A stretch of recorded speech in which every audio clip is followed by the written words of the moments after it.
So, itong protocol improvement, improvement and product development of liquid organic fertilizers from fermented plant extracts also is, this was funded ng DA-BAR from 2011 to 2013.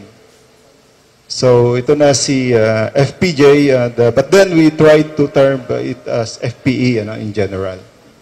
So, alam niyo na yung kung bakit itong mga ano ba itong mga fermented plant extracts.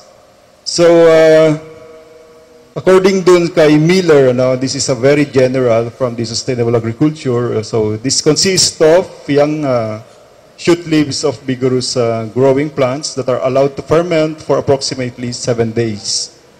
They use with the aid of sugar. So you have the leaves containing the microbes, and there is ongoing fermentation process.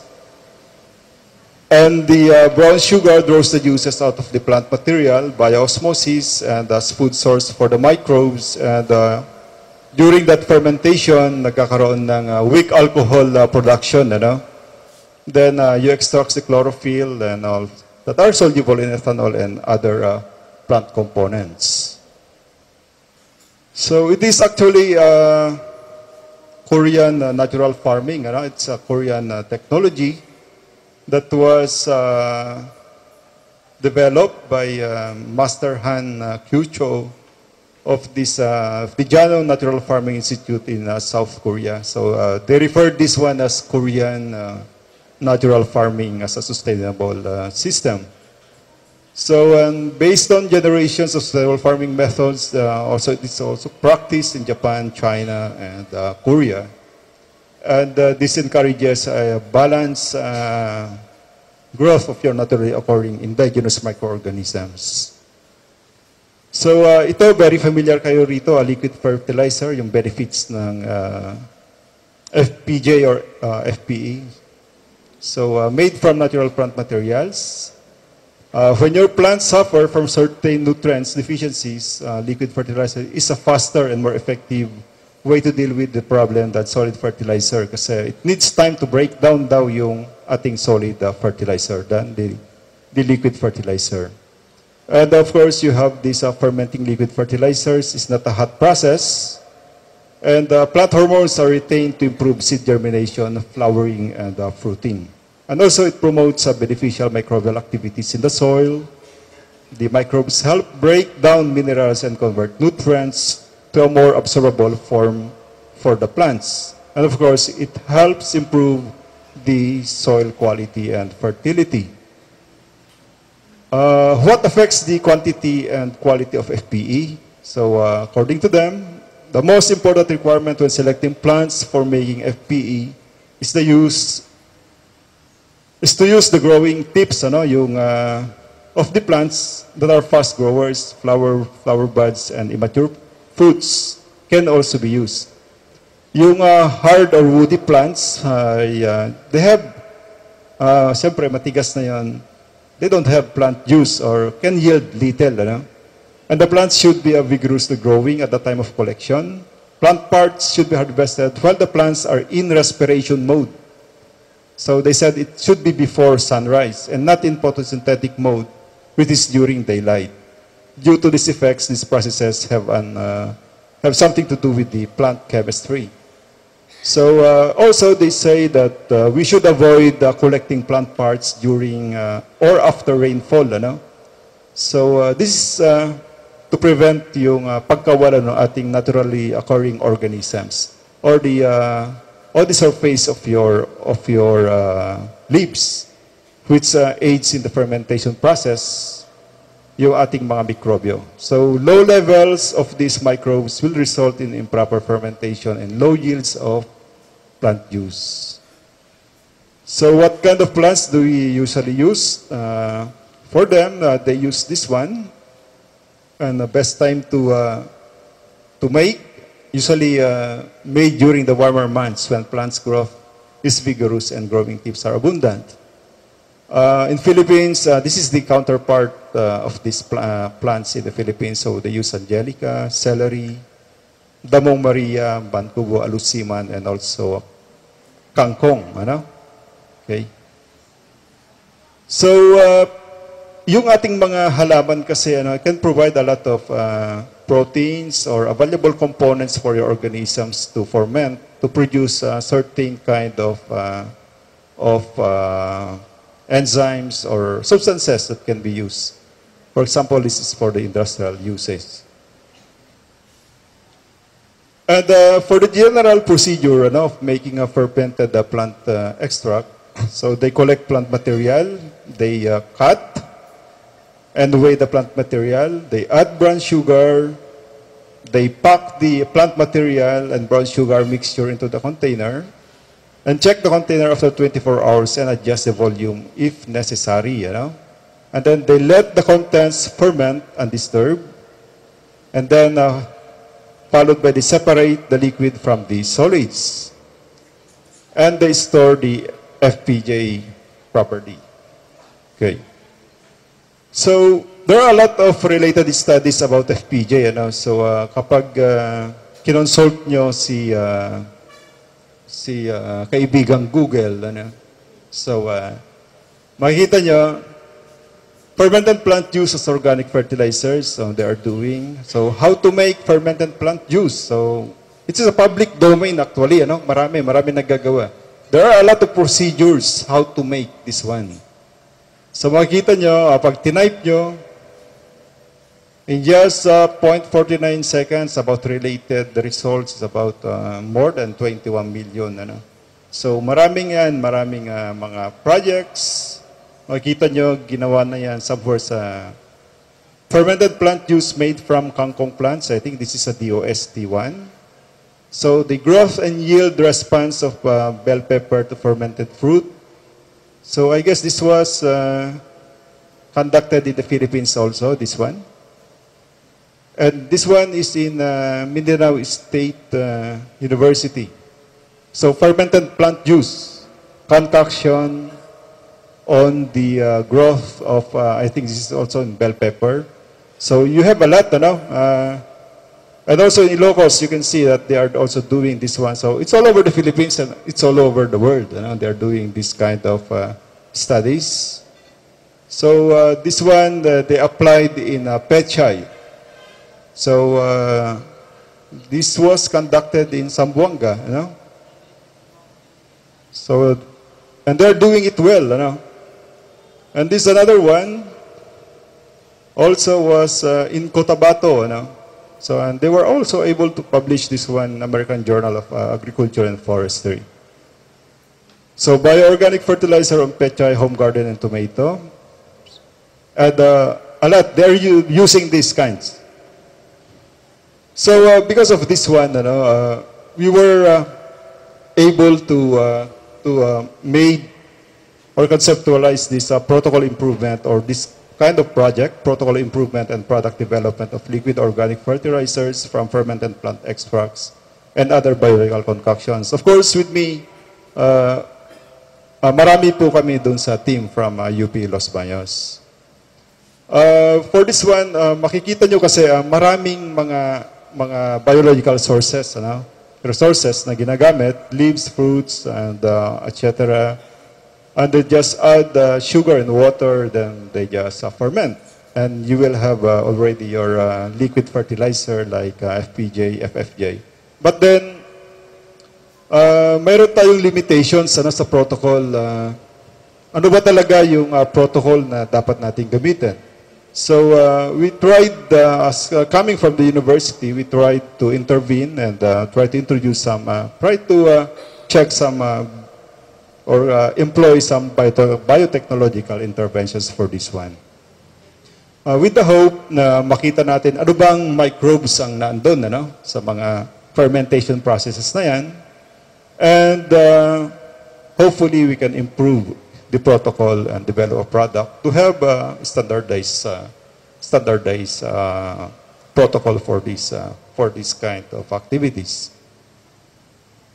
So, the general objective ng project ay makadevelop ng isang science-based protocol in the formulation of high-quality botanical or biological extracts for use as liquid organic fertilizers. So, tiningnan natin yung ano bang mikrobyo na andon sa different stages. Ano ba yung pwede nating buhayin na mga mikrobyo? Ano ba yung naitutulong nila? Mayroong mga nitrogen fixers?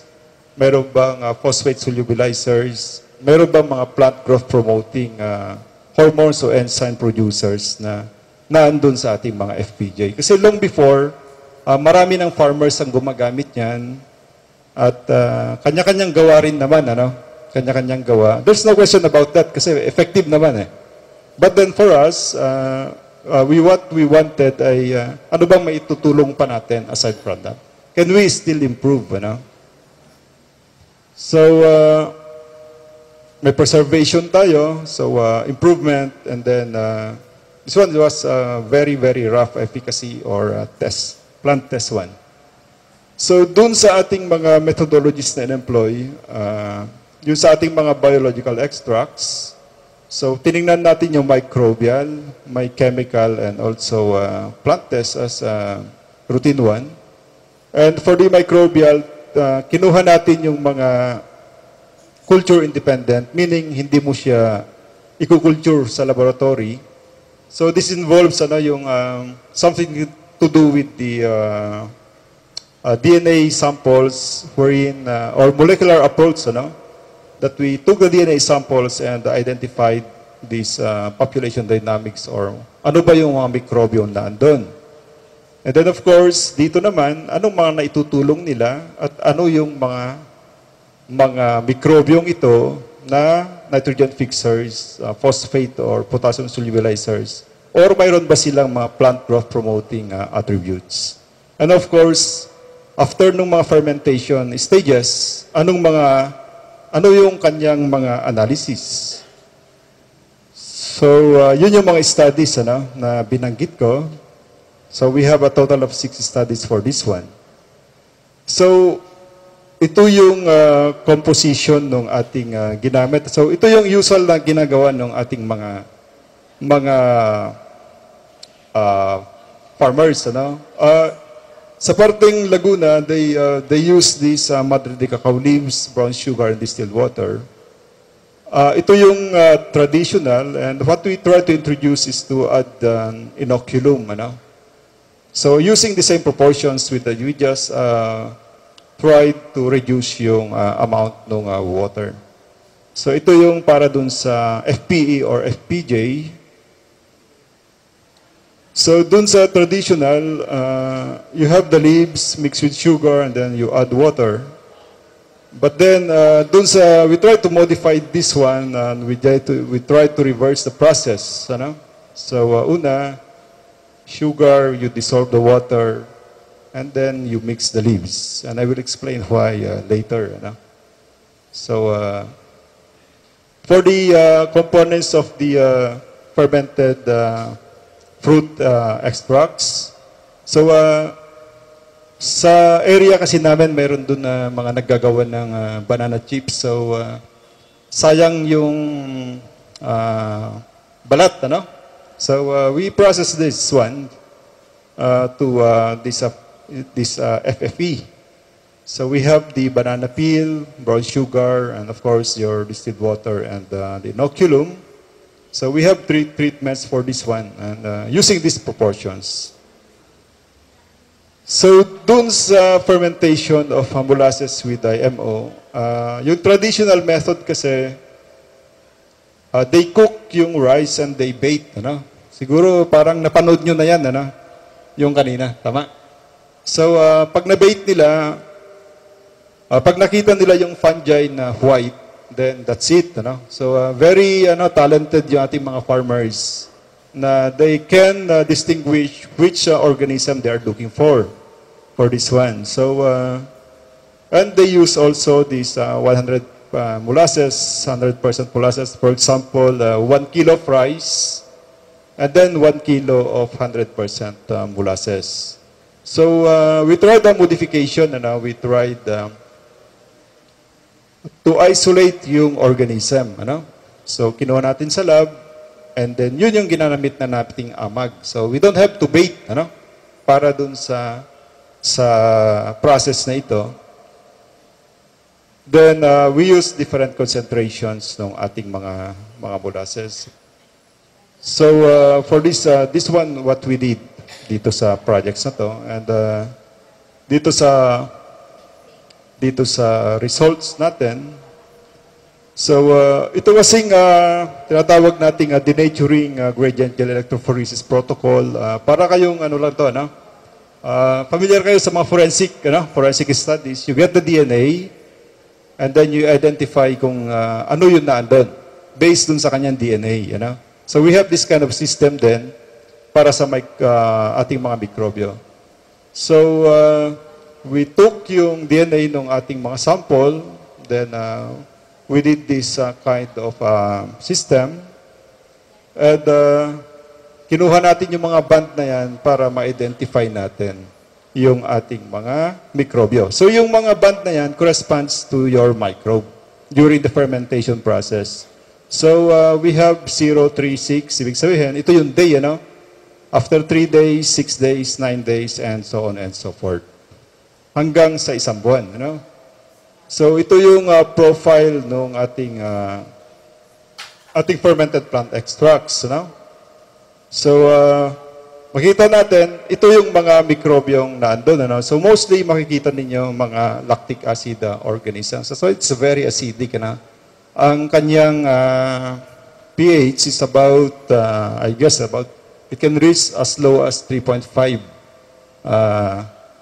ang values, ang pH values niya. So, makikita natin, sequential yan, and then up to the end, you have your mga lactobacillus. Ang lactobacillus naman is a very friendly and safe organisms, ano? Itong ating mga lactic acid bacteria. So, dun naman sa fermented plant extracts, also the same, ano? We were able also to get this kind of organisms, so lactobacillus. So, makikita natin dito from the community ng plant extracts natin, we have these organisms from the start, and you have these organisms at the middle, and finally, from here to the 30th day, you have a predominating organism, this lactobacillus. So, dun sa IMO, ito naman yung nakuha natin, mga bacillus naman yung nakuha natin doon. Okay? So, yung IMO, mga fungi, ito naman yung mga nakukuha natin na fungi. Kasi sinasabi nga nila, kailangan makuha natin yung fungi doon sa inyong IMO, which is the white one na sinasabi natin. So lahat, minonitor natin yan, yung bacteria, yung yeast, yung mold, at saka yung ating mga lactic acid bacteria. So, iba-iba yung kanilang population level and activities, yung trial 1, trial 2, trial 3 natin. So, very, very different. Kaya makikita ninyo kasi, so iba-iba yung organism involved, iba-ibang level, so how can you standardize for that one? So kaya nakikita natin, kailangan nating pag-aralan itong bagay na to kasi halimbawa rainy season o sunny season, magkaiba rin yung organism yun nung dahon ninyo. And in effect, makikita ninyo, magiging magkaiba yung inyong organism. But anyway, we tried to introduce some inoculation for this one. So, pH values, ganun din. Makikita ninyo yung mga inoculated at saka uninoculated. So, halos, halos parehas lang. Kaya lang, yung inoculated ninyo, which is itong triangle na ito, mas mababa yung pH level niya compared to the uninoculated, So it would reflect na you will have a more active community for this one doon sa mga inoculated natin. So ganoon din sa IMO, so very different din, Kung makikita ninyo pag halimbawa ba 100% ang ginamit natin, pareho rin ba sa 10%? 20%, and ganoon din sa pH. So you can see na may effect, the different concentrations for this one. And then from here, pag yung 100% ng IMO, hindi masyado nagbabago yung inyong pH, but then if you try to reduce, then your microbes can work better, ano? That's why you have you were able to reach this kind of pH, and seemingly the fermentation process may be more active for this kind of for these lower concentrations. So yung mga in-isolate natin, we were able to isolate these kind of organisms. So marami, ano? Marami, mga staph, bacillus. Yan.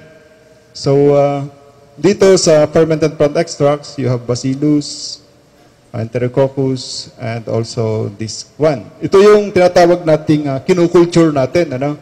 So pag kinumpara nyo ito dun sa kinukulture at sa dun sa culture independent, so magkaiba kasing process yon. So pag nakikita natin dito, parang nawawala na si bacillus kaysa dun sa natural na process nating pag tinignan natin through the DNA, you know. So ito lang yung kumbaga randomly na nadadampot mo dun sa laboratorio na nabubuhay natin. That's why they are called culturable, you know. Unlike dun the other one, the first one, we didn't culture, we just took the DNA. Tingnan nyo ang DNA, tinignan natin ang mikrobyo. So, they have a different profile. Ano? So, hindi lang basta pala pwedeng damputin. Ano? Andun. Kasi nga, baka hindi pwedeng, yung iba, hindi tumutubo pag wala rin yung iba. Or, tinatawag nating viable but not culturable. So, buhay sila but you cannot culture them. So, there are cases na ganun. So, dun sa mga functions, makikita ninyo, mostly maraming nitrogen fixers. Ano? Then yung phosphate solubilizer, wala tayo nakuha dun sa plant extract, but we were able to get dun sa banana. Ano? It has this about 1.8% na organisms that was able to solubilize phosphate. Wala rin sa IMO. And then, dun sa potassium naman, mayroon din tayo nakuha about 19%. But then, itong IAA, if you are very familiar with IAA, ito yung indole acetic acid, or auxin in short, ano?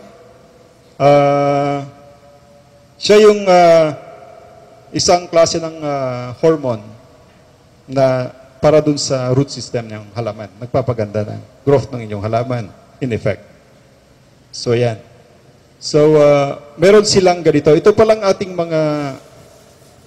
mga fermented or biological concoctions or biological extracts are very rich, So, we went further. So, ito yung tinatawag nating indole acetic acid activity, So, makikita ninyo, the more red siya, deeper red, mas mataas yung kanyang IAA level. Ito ay galing sa ating mga fermented fruit extract. So, we were able to get about 41.19 ppm dito sa isolate na yan. And then, kung makikita nyo, ito yung mga amag naman na nakuha natin.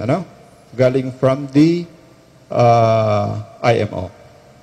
So, we have a means to determine whether they can solubilize phosphate. So pag nagkaroon ng clearing na ganyan, mayroon tayong tinatawag na mga selective media for that one, special media, that you can select kung ano yung mikrobyo na it can solubilize ng ating mga phosphates. Then from that, you can isolate and add them to as inoculum or develop later into a microbial inoculant.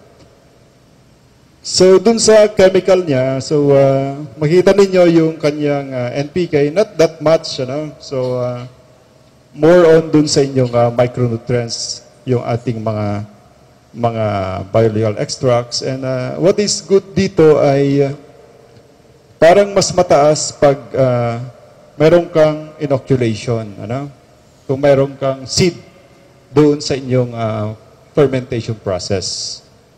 So, yan. So, yun yung parang naging findings natin dito. So, And then, pagdating naman dun sa time ng fermentation, dito sa leaves ng madrikaw, ng FPJ mo, so at that time, that's a third na, we are able to increase na yung, itong some of this, ano? At mataas na dun sa ating mga, mas mataas pa rin yung inyong inoculated than inoculated. So, seemingly yung ating mga mikrobyo, pag ginamit mo talaga ay may naitutulong sa inyong fermentation process. So, inaano natin kung bakit ba parang mas mataas, mas mataas dun sa mga sa ating ginawang modification. So, dun sa first trial, ito yung ginawa natin, first trial and second trial.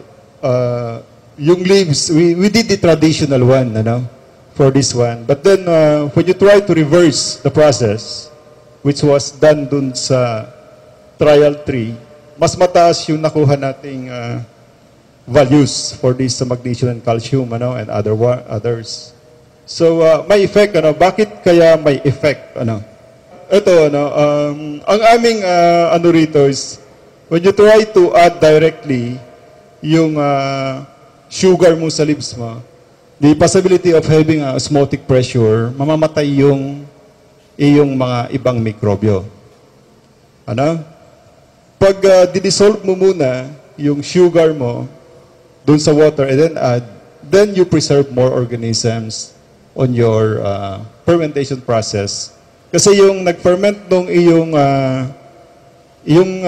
leaves or the extracts are the microorganisms themselves. So pag na-reduce mo na, parang nangyayari, yung kanyang fermentation process ay affected din. So it would be a very good input or nice input para sa ating mga farmers for this one. So dun sa ating banana leaves, ganun din, nakita naman natin dito dun sa 10% FPE and then meron din siyang with 10% IMO. So magkakaiba, once na nag-iba ka ng iyong mga inoculum, then nagbabago rin ang inyong mga analysis mo. So it reflects dun sa chemical analysis mo. So everything you do doon, mara-reflect ngayon dito sa inyong content or yung quality of your the quality of your ferment biological extracts.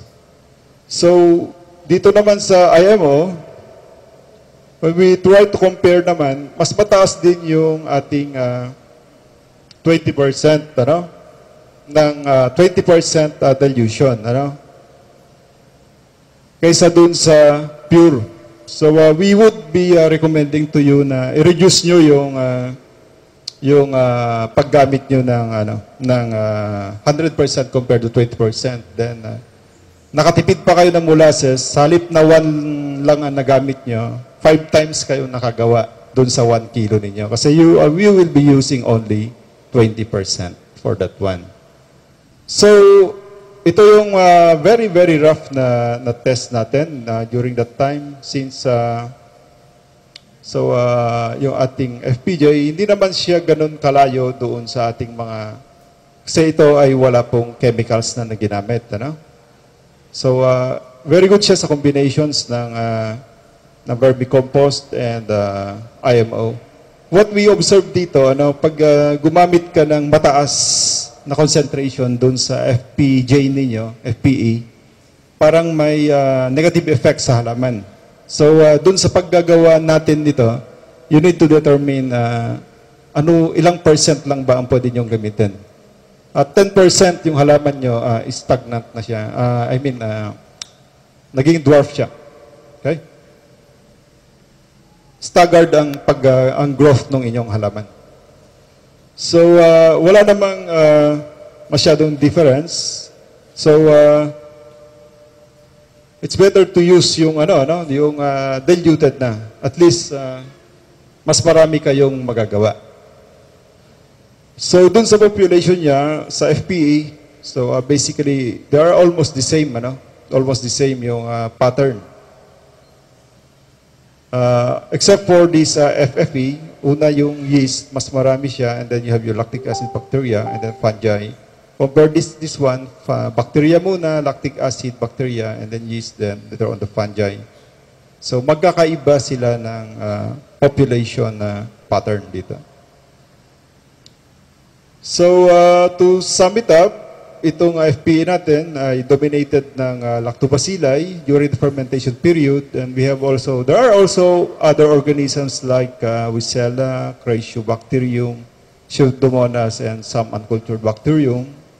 And also dun sa IMO, dominated ito ng Bacillus and Lactobacilli, you know? And for fungi, we found this Monascus, Cunninghamella, Monilla, Penicillium aspergillus, Rhizopus, and this Kazakhstania fungi, and also it has a candida, you know?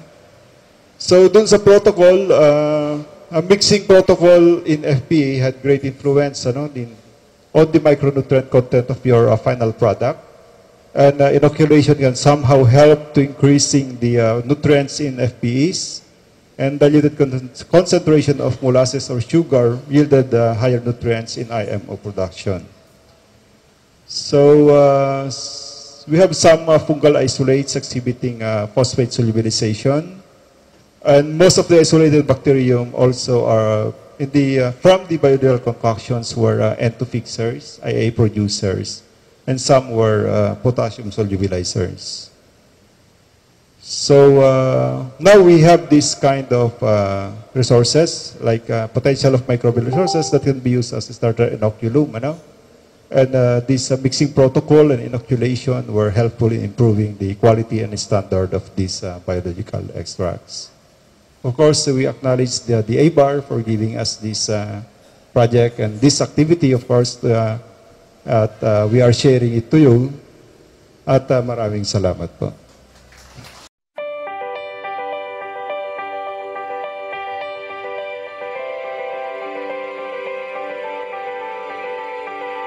Ating mga farmers ay gumagawa ng tinatawag nilang fermented plant extracts, or they call it FPJ, yung fermented plant juices. At mayroon din tinatawag tayong IMO, yung indigenous microorganisms. So, bali itong mga concoctions ito ay currently ay ginagawa nila talagang as liquid fertilizers. Pero ang nakita natin dito, may parang kakulangan dun sa paggawa at nangailangan ng parang pag-standardize. Kasi ang farmers, kanya-kanya ng gawa ng kanilang mga concoctions as liquid fertilizers. So, dun sa aming grupo, minabuti namin na samahan natin ito ng tinatawag natin ng mga biotechnological interventions, which are a science-based approach, nang sa ganun ay lalong mapaganda ng farmer yung kanyang mga fina-ferment na plant juices para magamit niya ito sa kanilang bukirin or pagtatanim. So ito yung mga pinag-aralan natin dito sa ating project, which is entitled ng Protocol Improvement and Product Development of Liquid Fertilizers and Other Biological Concoctions. It was funded ng DABAR. Yung sa mga paggawa nila kasi ng concoctions, for example, dun sa IMO, ang ginagawa nila ay meron silang kanin. So, for example, mayroong 1 kilo of rice. Ito ay sinasaing nila, magiging kanin. Then, binebate nila. Pag sinabi natin binebate, parang hinuhuli nila yung tamang mikrobyo para sa kanila na mag-ferment ng kanilang IMO. So, yung amag, ang criteria lang nila, after 3 days or 2 days, may tutubo na puti na amag. Ngayon, pag ang tumubo ay itim, tatapon nila ito ngayon, di-discard nila. So, dito sa puntong ito, dito tayo pumasok, na ano ba yung sinasabi nila nitong amag na ito? Ano bang klase ito? So, nung makuha natin si amag, pinarami natin ngayon sa lab, at siya namang ginagawa natin ngayon inoculant. So, ang inoculant, ito yung mga mikrobyo na pwedeng gamitin ng mga farmers na pang-ferment ng kanilang mga products. So dun sa FPJ naman, yung mga fermented plant juices, so ang ginamit naman natin dito ay yung ginagamit din ng ating mga farmers. Tulad ng kakwate, hinahalo sa asukal, then lalagyan nila ng tubig, and then pina-ferment ng isang buwan, ng 1 month. So pag after a month, meron silang tinatawag na extract. Yun yung ginagamit na parang liquid fertilizer. So dito sa puntong ito, ang ginawa naman natin na bilang part ng ating project na funded ng DA-BAR, we tried to improve yung protocol dito sa kanilang paggawa ng FPJ. Ang mga halaman natin, mga dahon, may mga inherent o kaya nakatira ng mga mikrobyo na andun. Ibang panahon, ibang mikrobyong naandyan. Kung tag-ulan, iba din. Pag tag-araw, iba din. So, magkakaroon ka ngayon ng discrepancy doon sa laman ng ating fermentation process. So, ang ginawa natin sa procedure nila, unang-una, nagdagdag tayo ng inoculum. Yung mismong product natin, kumuha tayo doon ng mga mikrobyo na siyang ginawa nating inoculum. So, tinignan natin yung DNA, tinignan ng mga organisms, at in-identify natin kung ano-ano yung mga present na microorganisms doon na pwede natin gamitin nang sa ganun na mapaganda yung ating fermentation. Doon sa mga biological concoctions na yon, para maintindihan din ng ating mga farmers na mayroon pala itong mga ganitong mikrobyo, na yung nitrogen fixer, for example, siya yung isang klase ng organism na nagko-convert ng nitrogen na nasa hangin nang sa ganun ay magiging available sa ating halaman.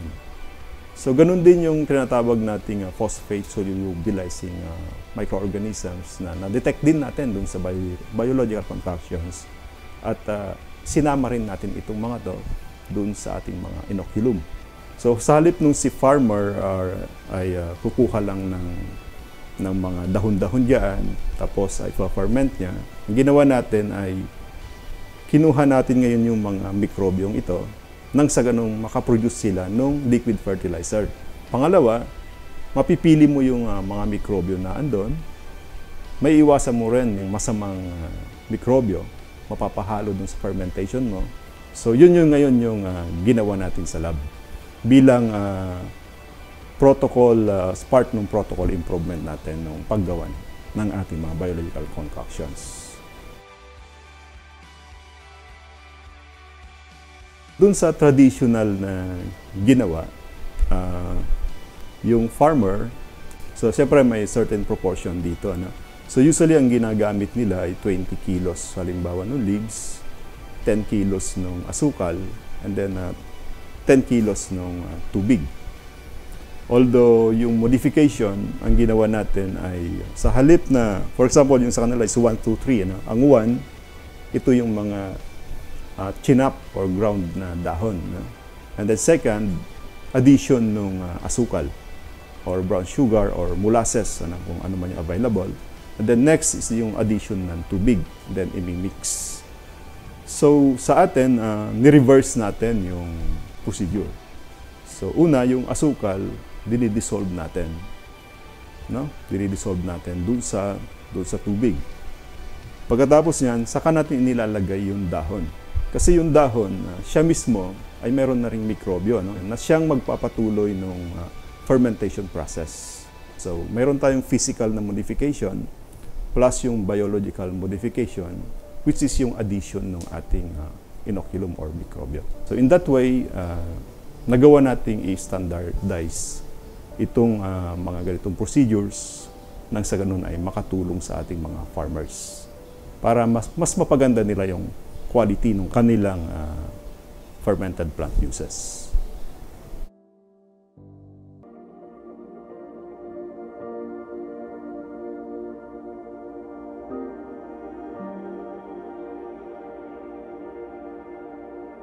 So yung liquid fertilizer, may kanya-kanya rin silang mga chemical analysis tayong ginawa.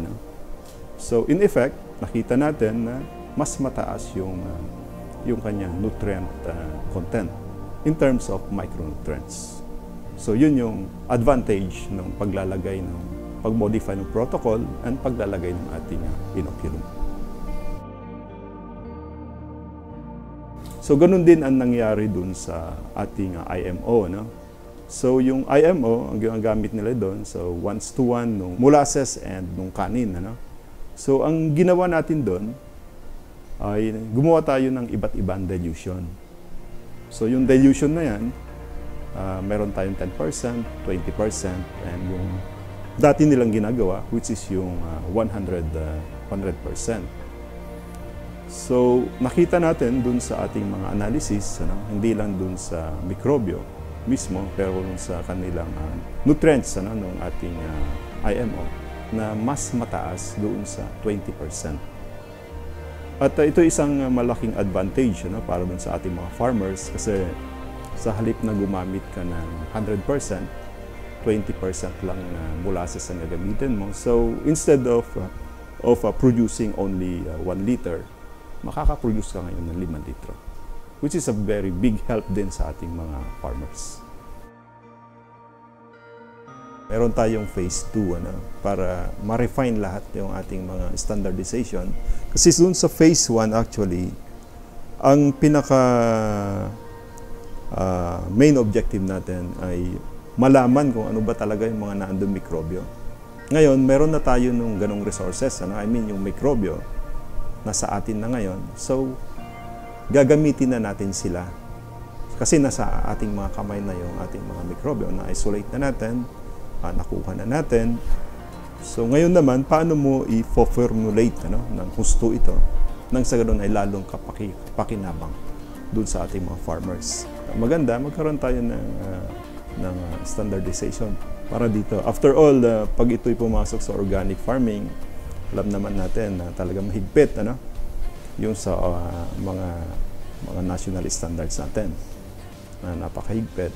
So ito rin ay magiging hindi lang para sa farmers, ano, kundi magiging basihan din ng mga susunod na mga researchers para dito sa ating ganitong mga fermented plant extracts to standardize yung ating mga liquid fertilizers coming from these biological resources. Papasalamat din kami sa DA-BAR for giving us the chance, ano, to do this research, especially sa funds nila na binigay sa atin. And then, yung chance of collaborating with them and also going to the down to the farmers, ano, doon tayo makakatulong sa ating mga farmers bilang mga scientists, mga researchers.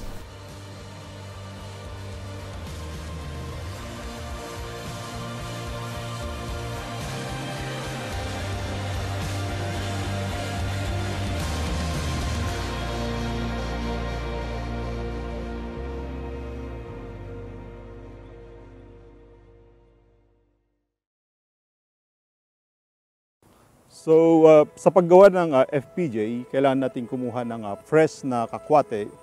At yung kakwate leaves or madre de cacao ay kailangan nating i-chop, ano, or i-grind natin using ang available na machine. Pagkatapos nun, kailangan natin timbangin yung ating kakwate leaves. So, pagkatimbang natin ng kakwate leaves, halimbawa ito ay 20 kilos, ilalagay natin ito sa isang mas linis na sisidlan, ano, tulad ng balde o kaya mga drums. Pagkatapos nito, kumuha tayo ng asukal. For example, sa 20, kailangan natin ng 10 kilos na asukal. At ito ay ihahalo natin dun sa ating tubig. So, ang ginagamit natin ay purified water. So, ito ay mga 6 na litro. So, ilalagay natin sa 6 na litro. Then, mix natin maigi. Pagka-mix natin ito ay ihahaluan natin ng tinatawag nating inoculant na pinoproduce natin dito sa biotech. Ang inoculant na kailangan natin ay around 10% ng total volume. So, kung meron kang 20 kilos na kakwate, 10 kilos na sugar, 6 liters na tubig, so yung remaining ay 4. Ano? So, total of 40. So, kailangan mo ngayon ng 4 liters na inoculant. Pagkatapos nito, ihalo nating maigi. Pagkahalo, tatakpan natin ito. Then lagay lang dun sa isang malilim na lugar. Room temperature lamang ang ating incubation. Then afterwards, after 1 month, pwede na natin itong extract. So yung pag-extract natin, pwede itong mano-mano, pipigain, o kaya pwede mo itong gamitan ng isang extractor, tulad nitong gagamitin natin ngayon.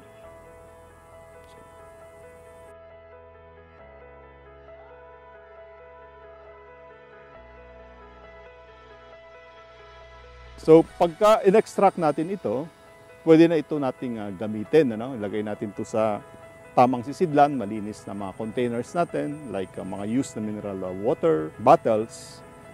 Then yung sa paggamit nito, pwede kayong maggawa ng preparations of 1% or 5%. At pwede nitong idilig dun sa ating halaman or pwede rin namang i-foliar spray.